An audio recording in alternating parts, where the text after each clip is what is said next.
Elithi uzenzo 20 verse 27 amazwi ashoba kumpostoli uthi ngokuba angigwemanga ukunitshela lonke icebo likaNkulunkulu. Bazalwane asiyozidlalela ngalutho. Akagwemanga lutho kwakumpostoli ukusitshela lonke icebo. Ukhulume waligonyo lonke iqiniso likaNkulunkulu. Asibambeni wonke amazwi eqiniso kaNkulunkulu sihambe ngawo azosiphilisa nabantwana bethu nezwe elisaqileyo sikutshela iqiniso. Cela sisukume sisho lo mhlabelelo nje sokuhlabelela uba kumtheni uyobe sesigoqele sibonkhuleko egameni lenkosi yethu Jesu. Uthwesi umthwalo osinayo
Baba Nkosi yethu Jesu Kristu, ntambama siza kuwe njengomalusi omkhulu.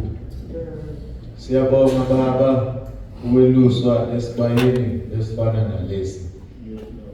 Zikhona indawo zinawo amadlelo mahle.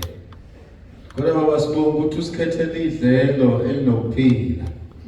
Sibonga ukuthi uhambe phambili, uhlole idlelo ofanele sidle kulona. Ukuze kungabikho ozolamba, ukuze kungabikho ozozaca.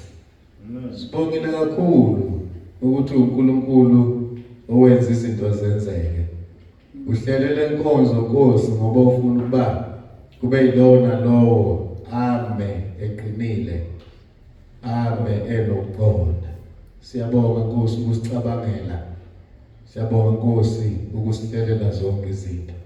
Sibusise Baba ngegama lika Jesu Nkosi yethu. Qhubeka nathi ke konke saqhubeka usenzele umusa, usikhumbuze Nkosi ngezikhathi zonke ngale nkonzo. Sikunikeza udumo wena wedwa uhlezi esihlalweni sobukhosi. Ngegama lika Jesu Nkosi yethu, uJesu Kristu inkosi. Amen.